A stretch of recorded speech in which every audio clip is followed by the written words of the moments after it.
अर्थ सहित श्री सुंदरकांड पाठ के भाग 4 में आप सबका हार्दिक स्वागत है। आप सबको मेरी ओर से जय जय सिया राम। कल के भाग में हम सुन रहे थे कि हनुमान जी ने सबके चरणों में प्रणाम किया और हृदय में भगवान राम को रखकर हनुमान जी एक पर्वत के ऊपर चढ़े। यहीं से आगे बढ़ेंगे। सिंधु तीर एक भूधर सुंदर, कौतुक कूदी चढ़े उता ऊपर, बार बार रघुवीर संभारी, तरक्यो पवन तनय बल भारी। समुद्र के किनारे पर एक बहुत बड़ा पर्वत था, तो हनुमान जी खेल ही खेल में उस पर्वत के ऊपर चढ़ गए। यानी हनुमान जी ने उस पर्वत को कुछ समझा नहीं, क्योंकि हनुमान जी का आकार जो है बड़ा विराट रूप था। लिखा है बार बार रघुवीर संभारी, तरक्यो पवन तनय बल भारी।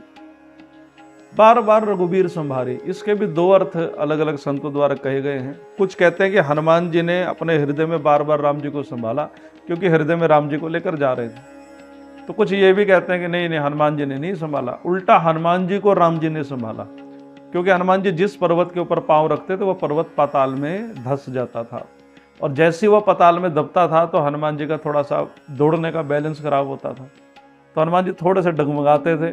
तो बार बार रघुवीर संभाले, बार बार राम जी हनुमान जी को संभाल लेते थे। तो दोनों बातें एक जैसी हैं, चाहे हनुमान जी राम जी को संभाल रहे थे कि राम जी हनुमान जी को संभाल रहे थे, लेकिन हनुमान जी बड़े वेग से उस पर्वत के ऊपर उछले वहां से। और जैसे उछले तो हुआ क्या, जही गिरि चरण दई हनुमंता, चलियो सुगापा ताल तुरंता, और जिमी अमोघ रघुपति कर बाना, एही भांति चलो हनुमाना। अरे जिस पर्वत के ऊपर से हनुमान जी दबाव देकर उछले, वो पर्वत पाताल के अंदर चला गया। और हनुमान जी ऐसे गए जैसे भगवान राम का बाण जाता है, केवल एक रेखा दिखाई दी ऐसी जाती हुई। हनुमान जी तो दिखाई नहीं दे। आप कल्पना करिए हनुमान जी की गति कैसी होगी। जल निधि रघुपति दूत बेचारी, तय मैं नाक होई श्रम हारी। समुद्र ने ऊपर देखा, गए अरे वाह, आज तो हनुमान जी चले हैं, आज पवन का बेटा चला है लंका नगरी की ओर। तुरंत ध्यान में कि ओहो, मैनाक पर्वत जो है वो मेरे पास है। तुरंत मैनाक के पास गए और कहा, अरे मैनाक, तुम्हारे ऊपर एक ऋण है, पवन देव का ऋण है, कि पवन देव ने इंद्र से बचाकर तुमको इस समुद्र में छिपाया था। तो आज वो ऋण उतारने का समय आ गया। मैनाक ने पूछा वो कैसे? कहने लगे पवन का बेटा आ रहा है, लंका जा रहा है, अगर तुम उसकी कुछ सहायता कर सको तो तुम करो, तुम्हारा ऋण उतर जाएगा। और उसी समय कहते हैं मैनाक उसी समय समुद्र से बाहर आ गया। दोहा है, हनुमान तहि परसा, कर पुनि कीन प्रणाम, राम काज कीने बिनु, मोहि कहा विश्राम। मैनाक ने हनुमान जी से प्रार्थना की, हनुमान जी आप लंका जा रहे हैं, एक काम करिए, थोड़ी देर मेरे ऊपर बैठकर आराम कर लीजिए, आप थक गए होंगे। तो यहाँ मैनाक पर्वत को अलग अलग संतों ने अलग अलग भाव से उसका नामकरण भी एक प्रकार से किया है। तो किसी ने कहा कि मैनाक और कुछ नहीं, मैनाक है हमारा मन। क्योंकि जैसे ही हम कोई अच्छा कार्य करने के लिए जाते हैं, कोई बड़ा कार्य करने के लिए जाते हैं, तो हमारा मन ही हमको रोक लेता है। अरे क्या करोगे जाकर? अरे 9 दिन की कथा, क्या करना कथा जाके, घर में बैठो।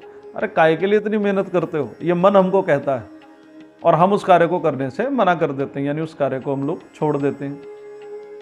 तो कोई भी बड़ा काम करना हो तो मन को मारकर ही किया जाता है। एक भाव तो ऐसा है।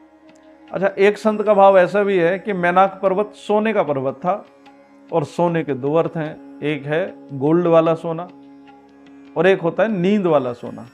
तो नींद वाला सोना मतलब आलस्य, और जो गोल्ड वाला सोना है वो है लालच, जो आपको रोकेगा।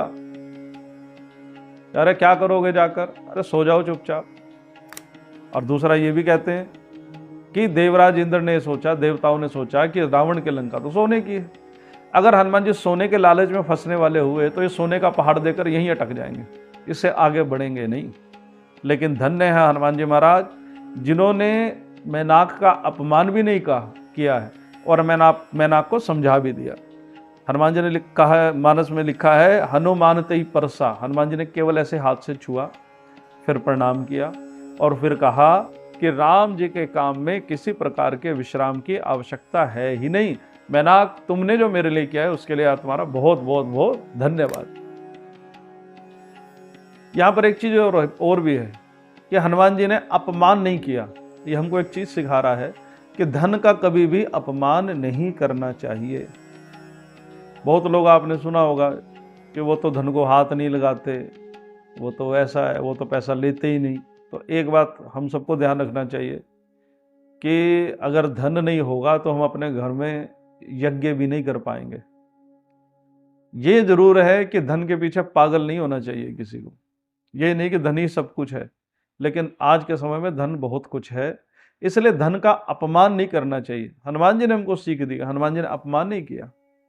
और फिर हनुमान जी यहाँ से आगे बढ़े हैं, यानी पहली बाधा हनुमान जी यहाँ पार कर गए। अब जैसे हनुमान जी आगे बढ़े तो देवताओं ने सोचा कि ये सोने के लालच में तो फंसेंगे नहीं, लेकिन इनके अंदर बल और बुद्धि कितनी है इसकी भी परीक्षा लेनी चाहिए। तो हनुमान जी की परीक्षा लेने के लिए नाग माता सुरसा को भेजा गया है, जो हनुमान जी का रास्ता रोककर खड़ी है। जात पवन सुत देवन देखा, जाने कहूँ बल बुद्धि विसेखा, सुरसा नाम अहिन कह माता, पट्टिन आय कहीं तही बाता।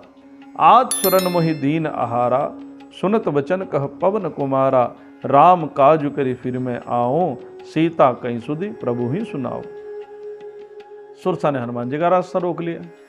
हनुमान जी सोचने लगे कि ये कैसी बाधा आ गई। सुरसा कहने लगी, हनुमान मुझे भूख लगी और मैं तुमको खाऊंगी।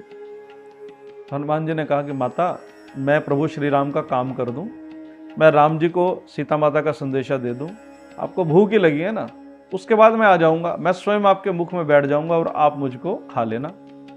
लेकिन सुरसा ने क्या कहा कि हनुमान मैं नागों की माता हूं, मुझे भूख लगती है तो मैं तो अपने बच्चों को भी खा जाती हूँ और तू बात की बात करता है। और एक बात ध्यान रखना, मुझे ब्रह्मा जी का वरदान है, कोई मुझे लांग कर जा नहीं सकता, इसलिए हनुमान ये बात तो सोचना भी मत। अब हनुमान जी मन में सोचने लगे कि ये मानेगी तो है नहीं, मेरा समय और बर्बाद करेगी। इसलिए हनुमान जी ने तुरंत कह दिया कि काम करो, आप मुझे खाना चाहते हो तो फिर खा ही लो। ये कहा है, तब तब तु बदन पैठ्यऊ आई, सत्य कहूँ मही जान दे माई, कवने जतन दे नहीं जाना, ग्रस सिन मोहे कहूँ हनुमाना। और फिर दोनों के बीच में एक कंपटीशन शुरू हो गया। जो जन भरी तई बदन पसारा, कपितनु कीन दुगन विस्तारा, 16 जो जन मुक्त ही टेहु, तुरत पवन सुत 32 भयहु। हनुमान जी ने 1 योजन का शरीर बनाया तो सुरसा ने भी 1 योजन का मुख खोला। हनुमान जी तुरंत दुगने हो गए। अब दोनों के दोनों बढ़ रहे हैं। हनुमान जी कभी 4 के हो रहे हैं, 5 के हो रहे हैं, 6 के हो रहे हैं। इधर सुरसा भी उसी अनुपात में अपना मुख खोलती जा रही है। हनुमान जी 100 योजन विस्तार हनुमान जी ने शरीर का किया है और सुरसा ने भी 100 योजन अपने मुख का विस्तार किया है। अब हनुमान जी ने मन में विचार किया, मैं चाहूं तो 200, 400, 800 कुछ भी हो सकता हूं, परंतु ये भी अपना विस्तार उसी रूप में करती रहेगी। लिखा है, जस जस सुरसा बदन बढ़ावा, तासु दून कपि रूप दिखावा, सत जो जन तहि आनन कीना, अति लघु रूप पवन सुत लीना।